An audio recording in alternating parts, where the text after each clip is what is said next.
Of all the garlic that e'er I ate, I chumped it in good company.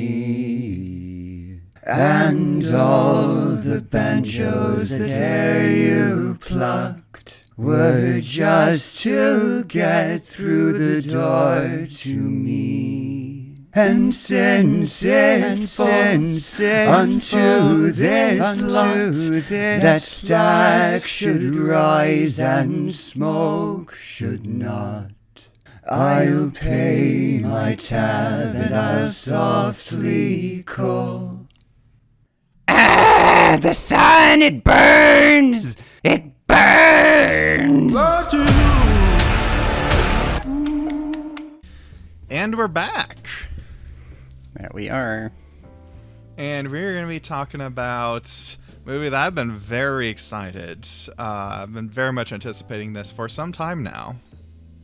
Oh, this is like definitely one of my like things that I was like anticipating extremely highly in 2025. So Ryan Coogler's Sinners. So with Ryan Coogler's work, I haven't seen Creed. Because I was like, I'm not really into sports movies. I haven't seen the original Rocky movies, so I'm probably going to go back and check it out now, though, honestly. Yeah. And then he did Black Panther movies, the MCU. Mm-hmm. And for those, I was like, again, they're Marvel movies, so it's kind of like you have to fit that house style. But I thought he was able to bring something little extra to the table that was interesting. Mm-hmm. And now this is basically his blank check movie. He's like, all right, you made us $1 billion at the box office. Here's a chunk of change to go make what you want. And by golly. Yeah, like he cashed that and then some. Yeah, like right off the top, this was a great movie. I think this is the first truly great movie of the year. Oh, absolutely. Like unequivocally, I would agree with that. And we're just going to I'll give a little plot synopsis that folks who maybe haven't seen it yet can get caught up on what it's about. And then we're just going to dive right into just everything we loved about it. It's really. Mm-hmm. So, got a little synopsis here. So, the film takes place in 1930s and follows twin brothers Smoke and Stack, played both by Michael B. Jordan. They return home to Mississippi after making their fortune illicitly in Al Capone's Chicago gang. With their new wealth, they gather together their old friends. They open their own juke joint to play the blues. Over the course of the day and then night, as they reconnect with everyone, their new, more worldly perspective clashes with those around them, and then things really kick into high gear when they become a target for a vampire and his new thralls. So, where do you want to begin? Yeah, I mean, I think that, like, as you put it, it's really just that simple. It's like a single night, and it's kind of just half sort of establishing this juke joint, this business with these brothers, and kind of getting people to join, and then vampire survival action horror, like, with the kind of background of this all taking place in the kind of milieu of like the Deep South during the 30s and the kind of racial tensions happening there, and exploring all of that through a lens of vampire horror. So I don't know. I think like the real backbone of the movie for me is the music of it, and that really informs everything else that happens in the story, like down to the fact that like when it's opening and it's just the main titles and you get the kind of little intro, like the first sound you hear is a guitar tuning, which accomplishes the like idea of like it's setting, like it kind of sets your teeth on edge with this like kind of dissonance as it kind of bends the pitch, but it establishes it as horror, but it also kind of is like, okay, this is a performer getting ready to play and tell this story, and then that becomes kind of core to the entirety of the execution of this. Yeah, the prologue right away, it talks about how, there's people who are able to have a gift to play music so beautiful. It brings people together, even from the past and the future, but it's also something that is coveted by forces of evil. You know, it's kind of a love letter to music itself, to creation itself. And so, like, what I think I have it here. What is it that they said? Where it's like, oh, yeah, you know, they can play music that pierces the veil between past and future. They can pierce the veil of time itself. And like, okay, composer, get us some music that can pierce the veil of the past and future. By God, did they deliver? Yeah, just the music in this movie, absolutely on point. I've been listening to the soundtrack all week. I've been partial to Pale Pale Moon myself. But It's really... yeah. Oh, go ahead. There's a lot of bangers, and just a really, like, I think what's so interesting about that is, like, the movie isn't a musical in the sense of, you know, Wicked or something like that, where the characters are using songs to, like, express their inner feelings or whatever, or, you know, to drive the story forward in that sense. But it does, like, affect the moment, and it's a way that, like, you know, we in this first half we see them, you know, by the establishment, and then it's all about putting together this kind of opening night party and all these people coming together and bringing their music and their kind of, like, their background. Like, aside from the twins Smoke and Stack, you have Sammy kind of emerges as a really important figure to this. He's kind of recruited to play alongside some of the other, mostly, like, blues musicians that they've brought on, and you're seeing all of, in this sense, kind of all of the you know, it's just like a space to celebrate and to kind of be themselves and to bring it out. And we see this, like, creation of a space where they can just perform and have a good time outside of everything else. Right. And honestly, like, so Sammy, he sings a song, I Lie to You. And honestly, Miles Caton, who is plays Sammy here, this just overlays the film's most impressive scene, where you have this camera work that's going through everything. There's this kind of this fantastical... What was that thing that Francis Ford Coppola was, like, trying to say Megalopolis was? Like, poetic realism. Oh, Christ. Sure. This is actual poetic realism right here. This is that level of fantasy to it, and it's genuinely a magical scene. Yeah, go ahead. I think what it does so well is it's about creating, like, establishing, like, music kind of as a living language and as, like, a cultural artifact. You know, we start with this kind of the moment in the South in the 30s. It's very much like we're looking at, like, blues and bluegrass and all that kind of, like, genre or whatever within the black community there. But, like, as he kind of, like, this sequence starts really small. It's just this 12-bar blues thing. But as it kind of builds and we find this, like, energy coming from it, it starts, as you're saying, to pull in other elements, and we look back and we look forward and we see, like, where did this come from? The, you know, kind of various sort of, like, West African tribal music. We start to see figures from that music tradition kind of coming out and interacting with his music of the now, and you start to see, you know, hip-hop artists and rappers and stuff from down, like, you know, decades to come. You see there's, like, they recruited on a couple of Asian, they're grocers, but they're working as, like, bar people essentially that they know from before. And, you know, they when one of them kind of enters into the, like, the shocks, is this, like, tracking kind of wandering one take that is just taking all of this in.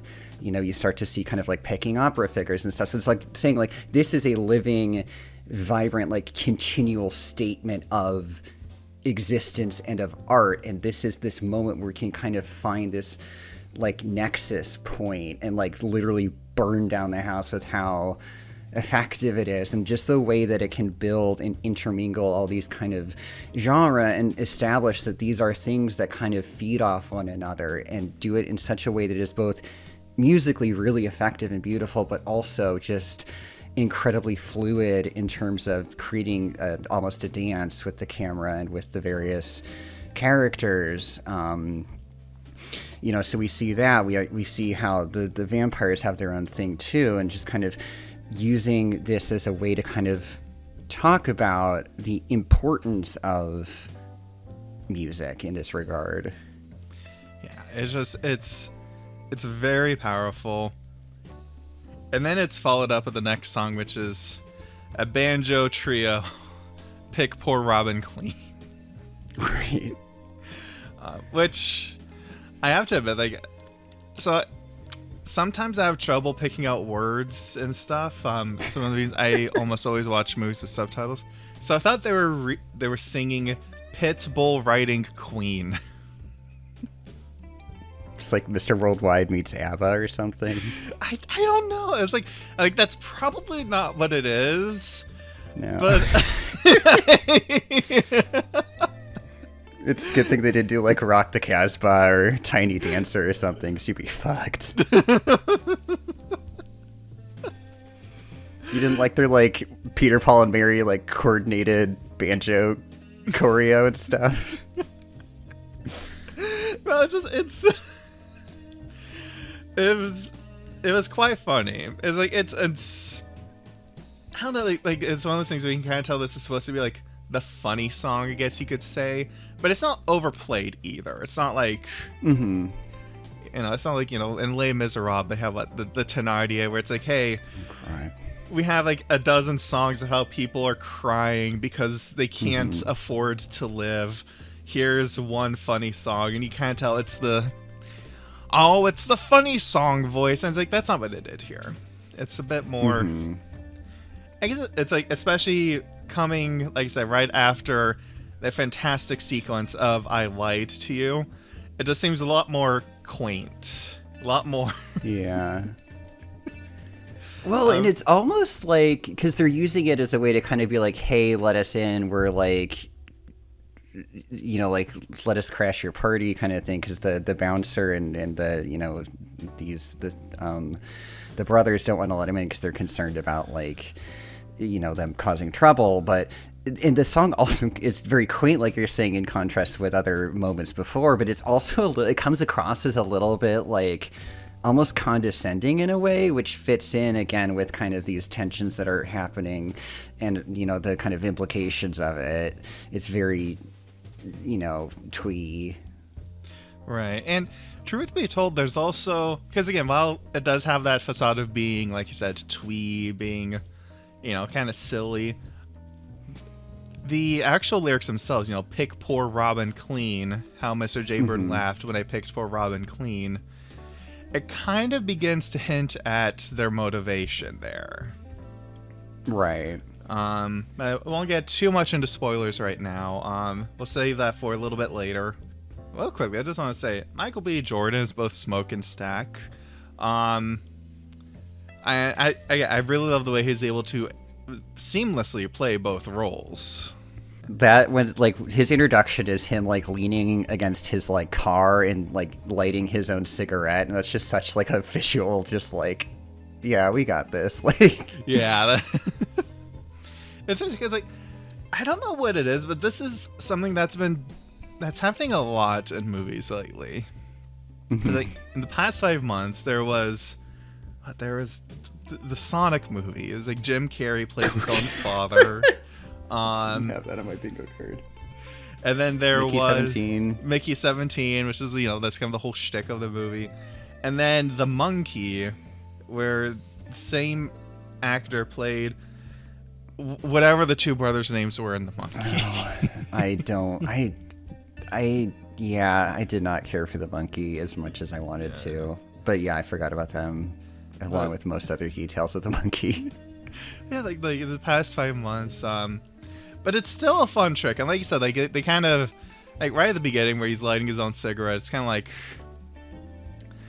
I don't know. It's a way to kind of like show off they're doing that without showing off, if that makes sense. Mm-hmm. You know, Well, and like I could see it being like, I could see the appeal. Like you know, there's this kind of glut that we've had recently. But like even if you look back at like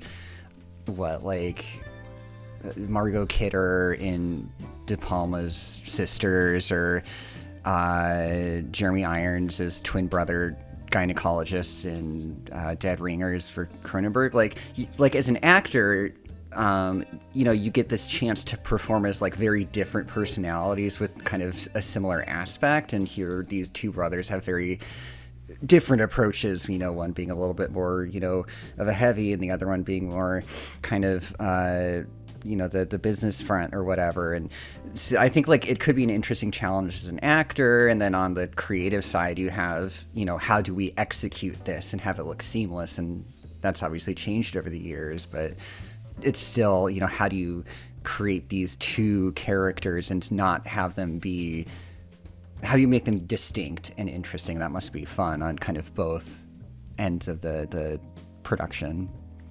Yeah, and again, like one of the things I really appreciate is that, you know, while Smoke and Stack, they have their distinct personalities, you can still tell that they are very much like this, like one team. And like, because it's not just like, oh, I'm gonna play total polar opposites. It's more just like, you know, Stack he's a little bit more, you know, he's a little bit more laid back. He's like, oh, he's a bit more fun loving, whereas Smoke is more like, you know, we need to talk business. We need to focus on getting things done the right way. Mm-hmm. Yeah, like, so that was a lot of fun. And like I mentioned earlier, Miles Caton, really amazing. And yeah, he's kind of the heart of this movie. Again, like he has the gift that's mentioned in the opening sequence. You know, this gift of being able to use music to connect people. No, it's a really like key role, and I think this was his first like feature, if not first acting role. Like he got the introducing credit up top, so like they clearly wanted to find someone who could bring the musical performance aspect of things, and they really found someone who could do both that and create a character really effectively. Yeah, I was looking up a little bit about it, mostly because I wanted to make sure I would pronounce his name correctly for this podcast. He was in a show by Steve Harvey. That was like, it's about like singing and everything. So he has a background in singing. And I think he has a future in acting. Because again, my God, he is so good in this. I think it's like the movie, very beautifully shot. You know, just the way that it's able to present things, very, you know, very well done. Like, I don't even know like what more to say about it, because I can't really show you any images. Because I'd be like, look at this, look at how this is framed, but I can't do that because it's in theaters right now. So. Well, I think it does a good job of like creating both these really bravura moments of song and dance and stuff, where it's the camera is incredibly athletic and complex in its movement, but it's also really lovely when it's just kind of depictions of kind of Mississippi with these like kind of low horizons, and you see these just endless puffy clouds and this kind of dusty color palette. So it's both really, you know, it just looks like a period drama at points, but it also has this kind of ace up its sleeve in terms of some of the more showy bits too. So it's really effective. Yeah, it's able to put together this portrait that's very interesting. Because I've been watching, as part of some documentary that I'm putting together, I've been watching a lot of like old plantation movies, which this was a very welcome antidote to, by the way. And obviously since these movies from like the 30s came out, there's been a lot of films that have, talked about the other aspects of this time period, or that focus on the civil rights movement, things like that, right? Or like a Django Unchained, which is kind of like, yeah, this time period kind of sucked. Let's be real. Right. But I think what's interesting is that this movie was a love letter specifically to the Black South. Where it's like, even in, this time where, Jim Crow were legally, black people were treated as second-class citizens, they were still able to create something that meant something to themselves. And that's what this movie is celebrating. Absolutely. And it does that visually, it does that through the music, it does that through the themes. Do you want to get into the themes now? Or they're kind of like talking a bit more in depth about everything? Was there anything else, like the technicals or the presentation you wanted to go over? No, I think that kind of covers the gist of it. Yeah, it's like dive into the meat and potatoes of it. It's like, anywhere in particular you want to start, or do you want me to kind of like going through how I put things together here? I'd say dive right ahead your way. Yeah, so, I think one of the things that's very fascinating with this film is that it managed, first of all, it gets sort of kind of setting up and invoking very, specific parts of the United States history. And unfortunately, in the United States, there is a history of black people being punished for success. I mean, look at Greenwood, 1921, is this prosperous neighborhood in Tulsa, Oklahoma.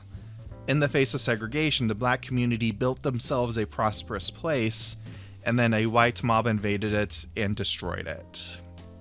And in the film, Delta Slim, played by, I believe it's Delroy Lindo, details an account from his life where someone he knew had managed to save up money, and then the Klan lynched them, took their money.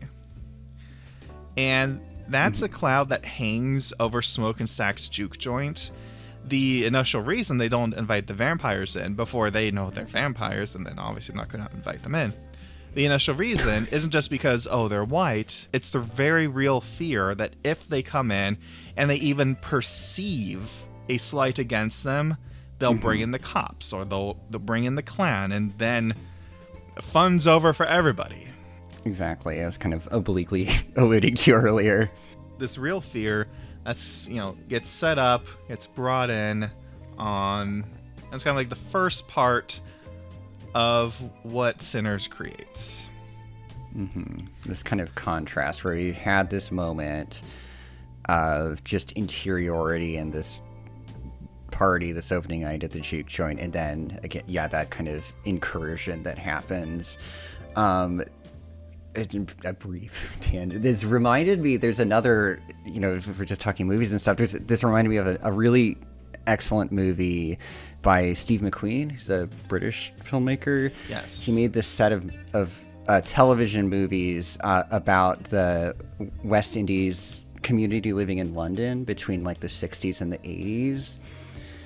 And they're all just different stories about various people. I think a couple of them are based on true events. Some of them are kind of fictionalized things within this environment. But there's a central film called Lover's Rock that really reminded me of this sequence, where it's just a house party at one night and everything else can kind of be set aside, and it just sort of is allowed to kind of exist within this, like, it creates this sense of like an oasis almost in the face of everything else that is going on. And in that kind of a similar sense happens here, which I think is just really interesting, how you have different filmmakers that kind of are playing with similar ideas, like not identical, of course, but kind of you see these episodes across different times, and how do people play with that?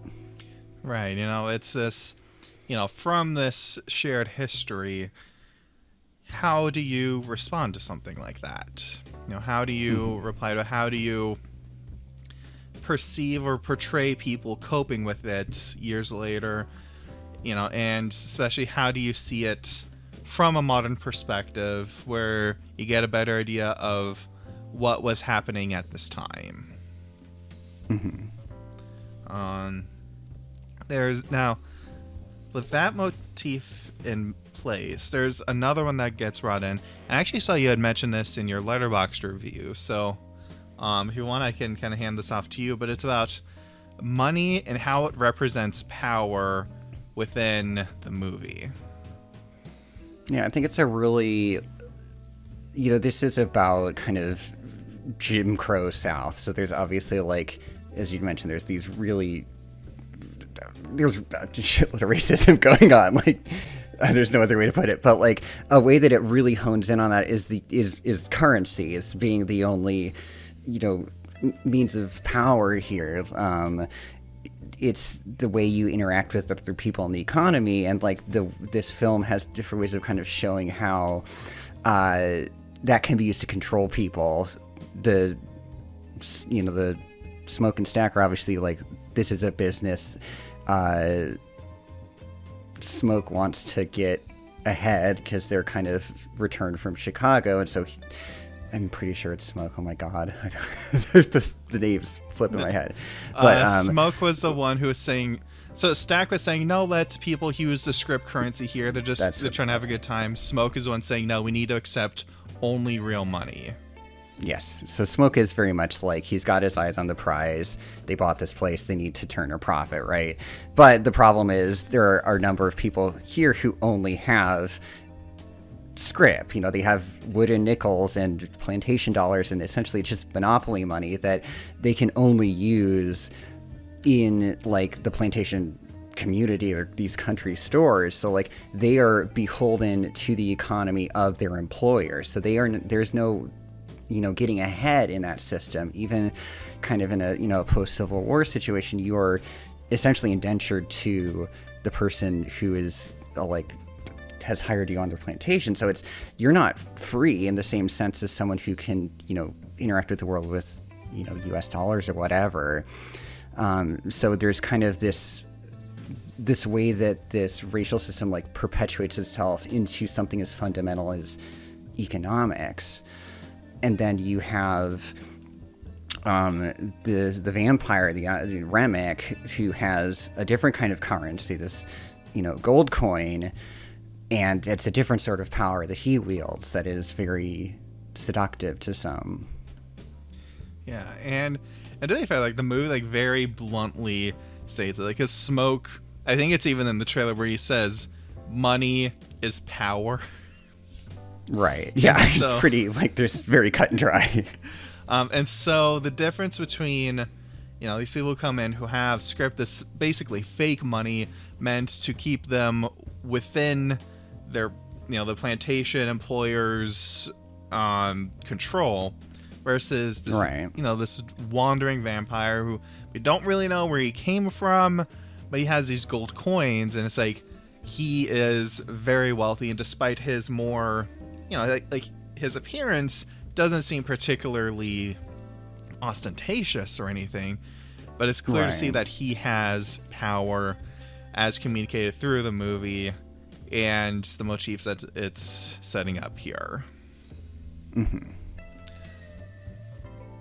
And honestly, like Remick's motivation, I think is quite interesting. I would have to see this again to capture, to try to see all the little subtleties. But from my first viewing, you would the easy, cheap way to have this movie go would be good black people have to defeat evil vampire white people. Right. It's pretty just Quentin Tarantino it. Yeah. But it doesn't go like that at all.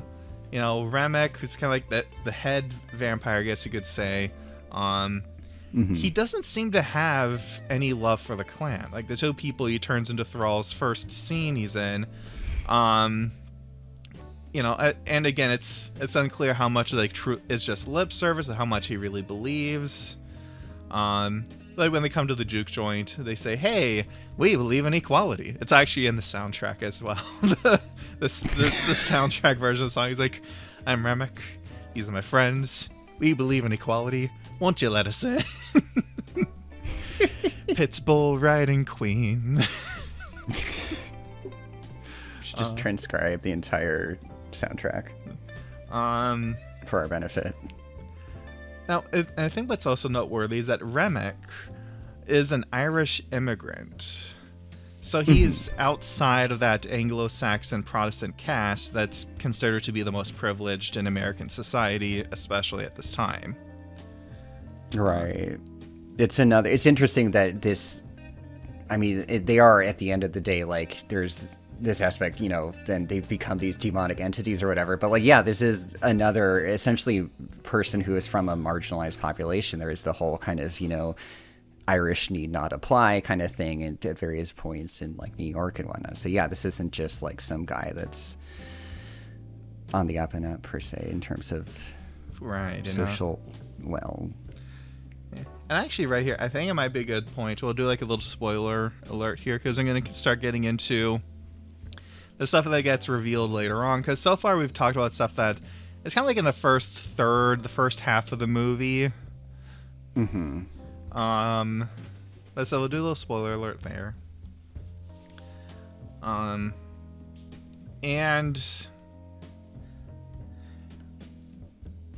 I think one of the moments that really stuck out to me is that, so at the big climax where like the vampires have managed to get into the juke joint, they're just like they're eating everybody that's left.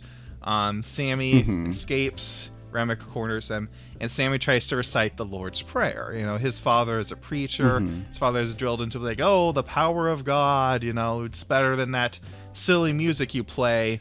So Sammy tries to recite the Lord's Prayer as a word against evil, and Remick begins reciting it along with him, almost like he's taunting. And he frames it as a faith forced upon his people long ago. And again, that really underscores to me that him being an Irish, an Irishman, was very intentionally done. So it like harkens back to like a pre-Catholicism, pre-Catholicism culture, or it's like because it's one of those cultures where they, you know, you think of like the pre-Christian traditions is kind of well known on the world stage. You can look at I didn't want to say Studio Ghibli, the Cartoon Saloon. Oh, Cartoon Saloon, Tom Moore. Yeah, it's like Secret of Kells and all that. Yeah. Song of the Sea. Like not super mainstream, but it's out there. People know that there's a pre-Christian Irish culture. In a way, Remick actually reminds me of Killmonger's character in Black Panther. It's I can see that. Like someone who faced prejudice, and then took that experience and said, I am going to use my experience to justify selfish ends.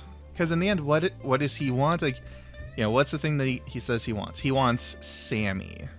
Whenever he, you know, bites someone, turns them into a thrall, you know, their soul is locked in their body. It's this horrible, you know, experience that's described as like a waking nightmare. He's able to then access all of their thoughts, all of their knowledge, and he wants Sammy's thoughts. He wants Sammy's songs, Sammy's skill for his own. It's a really interesting kind of double thing of like, you have this music that's so incredible that everyone responds to it, including these, you know, evil entities and the vampires. But then it's kind of funny how, you see like, oh, you know, like the whole kind of like musician making a deal with the devil to be better kind of, you know, so there's this sort of like, people are looking at it both ways, and this is just like the vampire being like, yep, I kind of want that too. Yeah. And I think it's because I think what he is looking for here is because he actually has his own song within the movie. See, it's like Rocky Road to Dublin, which is basically the villain song. I guess you could say. Yeah, it really is. It fucking rips too. My God, it's like the cover on the soundtrack is like it's so beautiful, and it's like, you know, it's this Irish, he's doing like an Irish jig during it, so it's like it has this nice rhythm, but it still has like this haunting feeling to it, even without the visuals. You're just like, oh shit. Well, and even before then, like, because we get that, and that's, him kind of amassing his newly converted forces, essentially. But even before that, you get, they turn him away, and then, I forget her name, the Hailee Steinfeld character. Oh, I think it's Mary. Mary. She goes out to kind of be like, okay, well, if they got dough, like, maybe I could just suss them out and report back or whatever. And at that point, they're singing Wild Mountain Thyme, which is a much more kind of introspective, almost forlorn song that's a similar tradition, kind of the way he's using these different musical traditions that are linked to the various groups of people in that, and kind of playing with that vocabulary.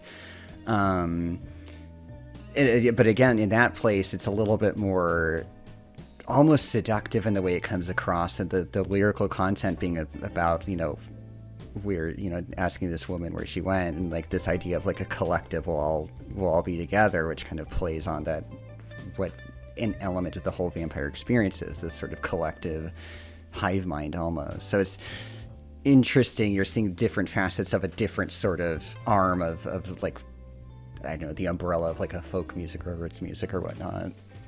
Yeah, and I think another thing that's an interesting dichotomy is that, again, when Sammy sings, when he plays, he passes through the crowd, and the camera doesn't even always like stay on him. It'll show like other people and kind of like what they might be experiencing, right? Whereas when Remick is singing his song, everyone else is kind of like running around him, and he's the one like dancing in the middle there. It's kind of like he's the focal point. Exactly, he's the focal point. He is the central figure of the song. And the performance that's going on. Exactly. Again, kind of how do we use this moment of musical performance to kind of inform where things are within the narrative. And I guess, so with all of this stuff kind of set up, I'll kind of start tying everything together, at least for how I see it here. Because overall, I feel like the movie's sending a powerful message about the need to create honestly, even in the face of violent opposition. Because when someone gets caught by the vampires and converted, like, obviously, like, it's horrifying. They're screaming as like they're like, like their throats being torn out, right? But then they reanimate and they're like, hey, everything's fine. Come on out, guys. They become carefree. It's almost tempting. It's, it's just a few moments of horror and then immortality. All that worrying and fighting can just end. It's like you don't have to worry about all this other stuff anymore. But the cost of that is you become a prisoner in your own body, and your soul is no longer your own. And in the context of the history invoked within the film, like we were talking about, it feels like what Remick is offering is basically the comfort of surrender. In a world where it feels like everything you build, the songs you create, the businesses you found will be destroyed or taken away from you, why try? Why try? And Sammy's perseverance is a refutation of that temptation. Because even in the face of those horrors, a difficult life of freedom is still greater than a comfortable existence without the soul. Right. I think that's really well articulated, and and again, kind of, if we look at the corollary almost to that becoming like why they want Sammy so badly, why his music and that exact spirit they respond to becomes like they do have this lacking, and on some level I don't know if they consciously recognize that, but they want that for themselves again, and that's something he represents that they cannot have in this current cursed state.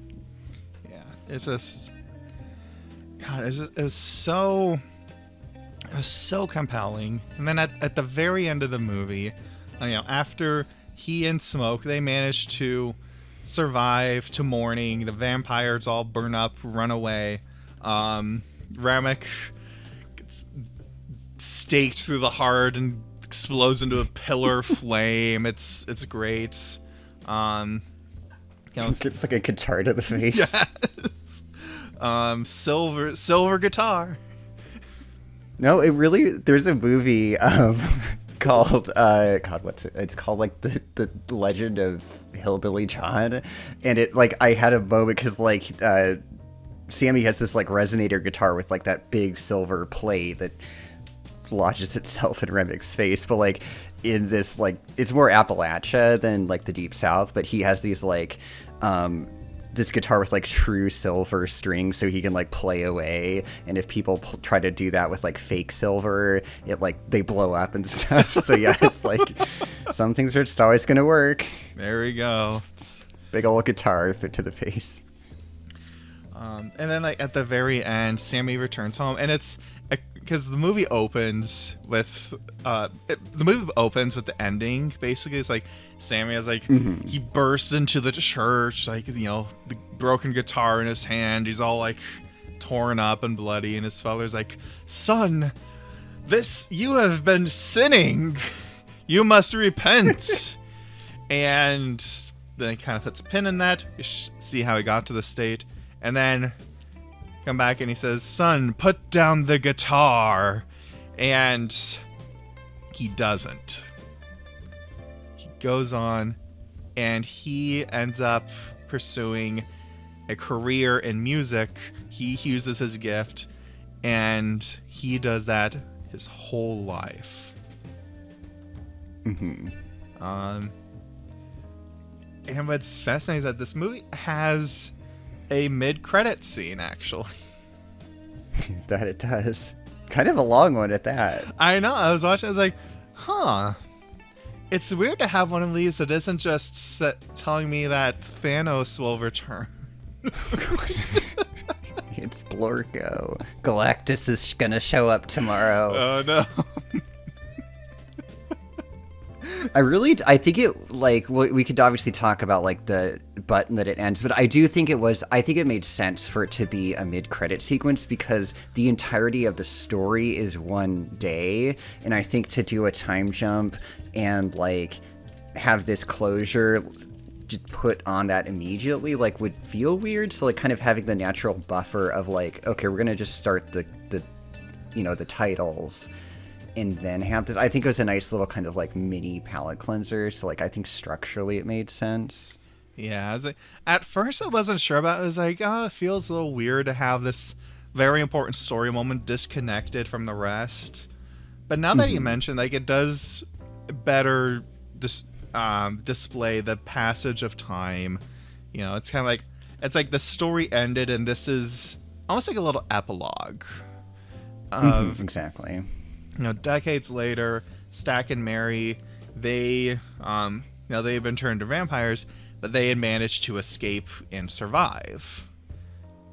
And they have this great exchange, because Stack and Sammy especially had been close through the movie. Like, Sammy is like, is playing for Stack in the car. Stack's like, "Oh, you're awesome. You're great. We're going to make so much money tonight."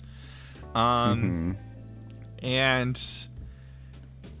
Sammy sings a song again for Stack, and Stack offers to make Sammy immortal, but he declines. And they part ways again, and it's a very decisive button on the theme. Again, even though his life is temporary, he lived it to the fullest, and he doesn't need to be immortal.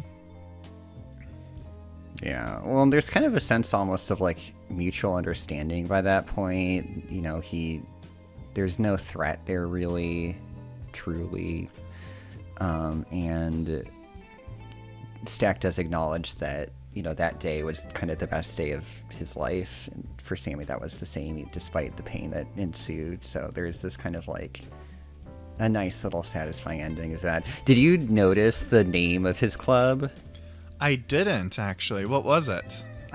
God, I hope I'm not misremembering. It was Perlene, which is the name of the woman that he was kind of sweet on. Oh my goodness! Vamped up. Oh, that is. Hey, I have to watch this another time. I have. Yeah, this is going on the rewatch, so. And then I can realize. Yeah. Hopefully, we can well, it's still in theaters because by God, this needs to do well. But please, everybody watch this. We need more movies like this. Yeah, it's I don't know. There's it's one of those kind of just satisfying. There's a lot to kind of dig into on the front that we've talked about. It's also just an enjoyable. I'd say by the end, it's more an action movie. There comes a point when the tension exists more as just okay, let's, how are we going to get out of this situation? But it's also there is some effective horror moments throughout that are kind of engaging. I can't go wrong with some glowing eyes. It's been really nice to hear that people who have said oh, I'm not normally into horror movies, but I want to see this.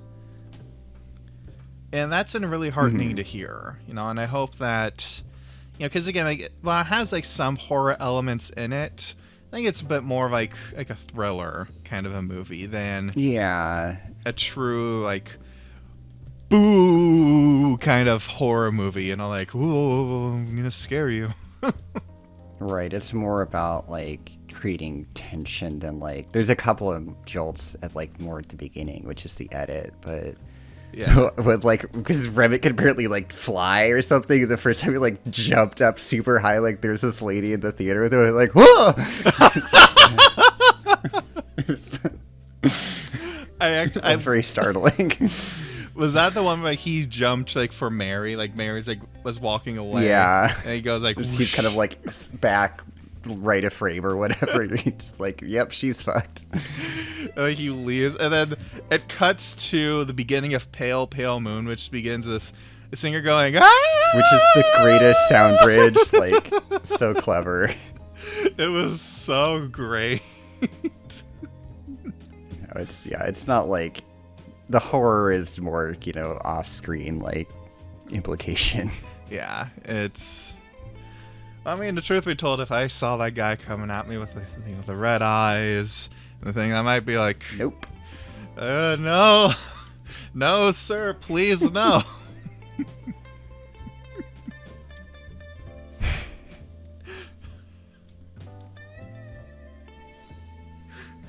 Do you have time to talk about our Lord and Savior, Jesus Christ, today? But it's just Midnight Mass all over again. Minus the exhausting Mike Flanagan soliloquies. Well, anything else you want to hit with the movie? Yeah, I think that kind of covers a lot of it. It's just a very satisfying movie, and it ends in we also get a little bit of kind of Inglourious Bastards light. Who doesn't love a feel good? Shoot up some clan members. Oh my God, that was a very satisfying end there. And also a very satisfying emotional button with Smoke and his dearly departed. But yeah, no, it's just one of those movies that I just came out and was yep, here we go. Here we go. And now I am absolutely going to be watching anything that Ryan Coogler puts out from now on, because my God. Yeah, but anyways, thank you so much for joining me for this discussion today. And thank you, all you folks listening at home. If you want to see more of us, I'm Daniel Goldhorn on YouTube. And I'm Reynard/Cinema on Tumblr. And we'll see you all next time. You take care. Bye.